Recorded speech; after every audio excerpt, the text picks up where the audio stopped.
सर्दियाँ आने को थी, इसलिए सभी पक्षी अपनी अपनी तैयारी में लगे हुए थे। कदम कदम बढ़ाए जा, खुशी के गीत गाए जा, कदम कदम बढ़ाए जा।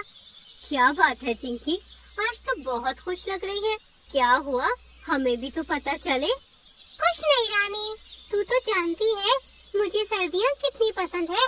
सर्दियों का मौसम आते ही मैं तो खुशम खुश हो जाती हूँ। सो तो है, पर सर्दियाँ हम छोटे जानवरों के लिए मुसीबत लेकर आती हैं। अब देखना, बाकी पक्षी तो पेड़ों के ऊपर रहते हैं, लेकिन हम नीचे। अगर बारिश हुई तो बहेगा कौन? हम। और अगर बर्फ गिर गई तो दबेगा कौन? हम। बिल्कुल सही, इसलिए हमें तो मरना ही मरना है रे। चल अब जल्दी अनाज इकट्ठा कर ले, वरना सर्दियों में बाहर नहीं निकल पाएंगे और फिर भूख से मरेगा कौन? हम। सही कहा। दोनों चींटियां अनाज इकट्ठा करके घर जाती हैं। स्वीटी स्वीटी, अरे ये कहाँ चली गई? घर में नहीं है, बाहर भी नहीं है, शायद बाहर खेल रही होगी। चिंकी ने हर जगह देखा, पर स्वीटी कहीं नहीं थी। वो रोते हुए उसे ढूंढने लगती है और कुछ दूर उसे सभी पक्षी नजर आते हैं जो झुंड बनाकर खड़े हुए थे, और उनके बीच में थी स्वीटी। लो आ गई चिंकी, कहाँ गई थी? बच्ची का ख्याल भी है तुझे? ओहो, कितनी ठंड पड़ गई है। इस ठंड में ताज़ा ताज़ा मांस मिल जाए तो मजा ही आ जाएगा। अरे वाह, लगता है आज तो ऊपर वाला मेहरबान है। शिकार खुद चलकर सामने से आ रहा है। क्या बात है राका चाचा, क्यों खड़े हो मेरे सामने? हट जाओ, मुझे खेलने जाना है। मेरे दोस्त मेरा इंतजार कर रहे हैं। वैसे तो तू बहुत छोटी है, पर फिलहाल नाश्ते के लिए मैं तुझसे ही काम चला लूंगा। ये क्या कह रहे हो? अरे बच्चू, मैं तुझे खाकर पेट पूजा करने वाला हूँ।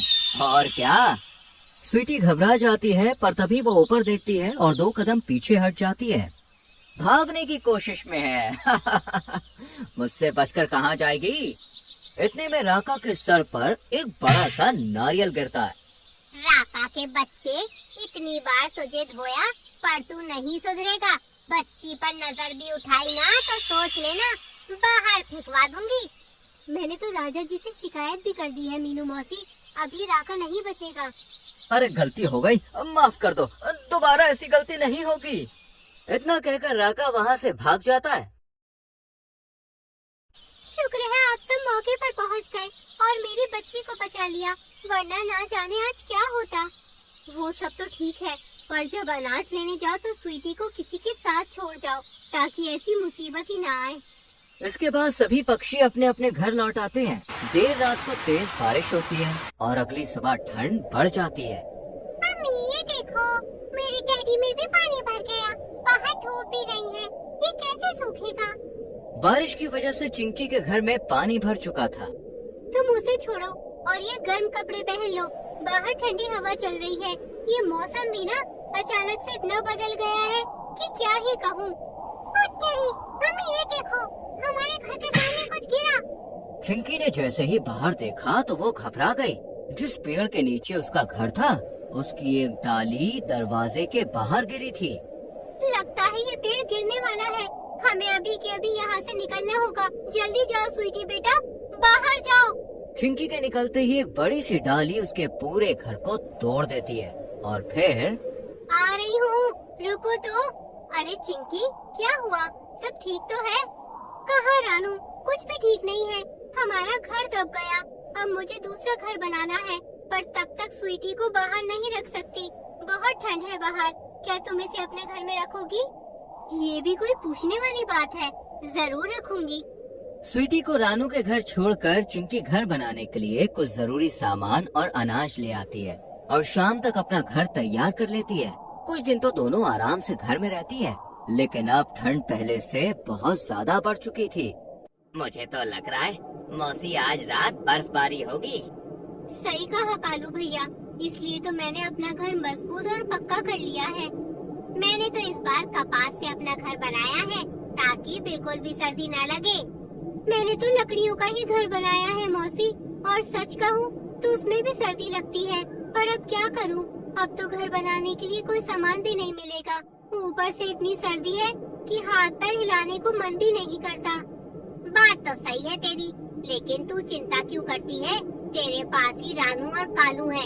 जब मन हो इनसे मदद मांग लियो। हाँ हाँ, क्यों नहीं।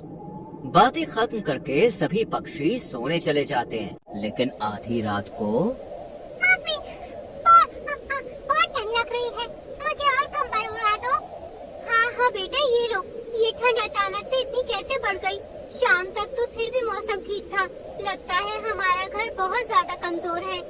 चिंकी खिड़की खोलकर बाहर देखती है, जहाँ बर्फ गिर रही थी। अच्छा, तो बर्फ गिर रही है, इसलिए इतनी सर्दी बढ़ गई है। ठंड तो मुझे भी लग रही है। एक तो हमारा घर भी इतना कमजोर है, ना जाने इस बार की सर्दियाँ कैसे कटेंगी। क्या बात है मम्मी? बाहर तो बर्फ गिर रही है। हाँ, लेकिन तुम कंबल में लिपटकर इधर उधर मत घूमो। चलो चुपचाप से सो जाओ। अगली सुबह जब सारे पक्षी उठे तो जंगल में चारों तरफ बर्फ ही बर्फ थी। रानी चींटी चीखते खांसते चिंकी के पास आती है।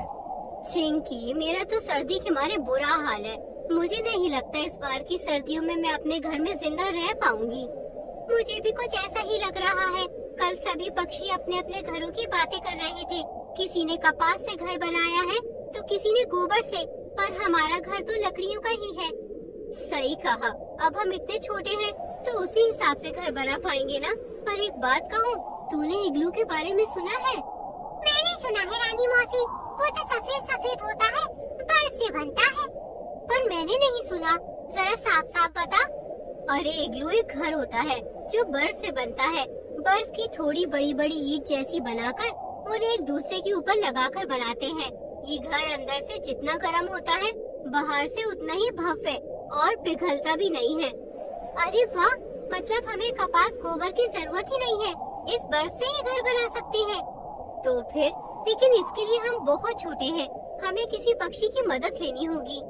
तो कालू भैया से मदद मांगते हैं, वो जरूर हमारी मदद कर देंगे। रानी और चिंकी कालू के घोंसले में पहुंचती हैं। कहीं इस चिंकी ने मौसी की बात को गंभीरता से तो नहीं ले लिया? मैं तो इसे अपने घर में नहीं रखूंगा। क्या हुआ कालू भैया? हमें देखते ही किस सोच में डूब गए? नहीं नहीं, ऐसा तो कुछ भी नहीं है। आओ ना तुम, बताओ कैसे आना हुआ? सब ठीक तो है? कुछ मदद चाहिए क्या? अरे वाह, आपको कैसे पता चला? असल में कालू भैया, रानी ने मुझे पगलू घर के बारे में बताया। वो बर्फ से बनता है। पगलू घर? कालू भैया, पगलू नहीं, इग्लू इग्लू। ये चिंकी गलत बोल गई। इग्लू? पर ये क्या होता है? रानू कालू को सब कुछ बताती है और कालू मन ही मन प्लान बनाता है। वाह, ये तो अच्छा हो जाएगा। इन दोनों की मदद से मैं उल्टा अपने लिए ही इग्लू पगलू जो भी है वो घर तैयार कर लूंगा और फिर तो मेरी सर्दियाँ मस्त कटेंगी। आहा, कालू तू कितना समझदार है। फिर से किस सोच में डूब गए कालू भैया? कुछ नहीं, चलो जल्दी से काम चालू कर देते हैं, वरना सर्दियाँ और बढ़ गयी तो मुझसे काम नहीं होगा। हाँ। तीनों थोड़ी दूर इग्लू यानी बर्फ का घर तैयार करते हैं। शाम होते ही चिंकी और रानी तो घर लौट जाती हैं, लेकिन कालू घर में दरवाजा लगाकर उसी में सो जाता है। और फिर अगली सुबह, अरे वाह, कालू भैया ने तो इसमें दरवाजा भी लगा लिया। अब जल्दी जल्दी हमारे लिए भी घर तैयार करवाते हैं। कालू भैया, ओ कालू भैया, दरवाजा खोलो। क्या है? हमारे लिए भी घर बनाना है ना, चलो जल्दी काम शुरू करते हैं। अरे पागल तो नहीं हो गई हो तुम दोनों? तुम्हारे लिए भला मैं क्यों मेहनत करूं? हो कौन तुम, मेरी रिश्तेदार या सगी संबंधी? जाओ, तुम जैसे पिद्दियों के लिए मैं काम नहीं करता। इतना कहकर कालू उनके मुंह पर दरवाजा बंद कर देता है। रानी, कालू भैया ने तो हमें धोखा दे दिया। हाँ, ये तो बहुत मतलबी निकला। चल अभी मीनू मौसी और बाकी पक्षियों को इसका कारनामा सुनाते हैं। दोनों पक्षियों से कालू की शिकायत करने चली जाती हैं। और इधर, ये अलग थलग सा किसका घर है? जिसका भी हो, लगता है आज तो मुझे शिकार मिल ही जाएगा। आज तो मैं पेट पूजा किए बिना नहीं जाऊंगा। राका कालू के घर के बाहर खड़ा होकर दरवाजा खटखटाता है। लगता है ये दोनों अभी भी यहीं हैं। इन्हें धक्के मारकर भगाना होगा, तभी इनकी अकल ठिकाने आएगी। कालू जैसे ही दरवाजा खोलता है, सामने राका बत्ती सी चमकाकर उस पर हमला कर देता है और उसे खाने लगता है। तभी यहाँ बाकी पक्षी चिंकी और रानी के साथ आते हैं। हे भगवान, राका ने तो कालू भैया को मार दिया।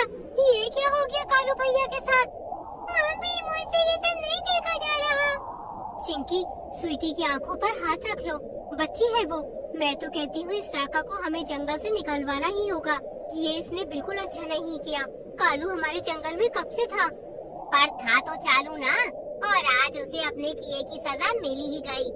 सही कहा मीनू मौसी, हमारे साथ छल किया था, लो फल भी मिल गया। हमें ठंड से मारने चला था, अब खुद ही मर गया। अब जो भी हो, चलो उसे भगाते हैं। सभी पक्षी मिलकर राका को भगाते हैं और कालू के बचे कुचे शरीर का अंतिम संस्कार करते हैं। धीरे धीरे करके सर्दियाँ भी कम हो जाती हैं और चिंकी अपने उसी पुराने घर में स्वीटी के साथ खुशी खुशी रहने लगती है। तो दोस्तों, कैसी लगी आपको ये कहानी? पसंद आई हो तो कमेंट करके जरूर बताएं।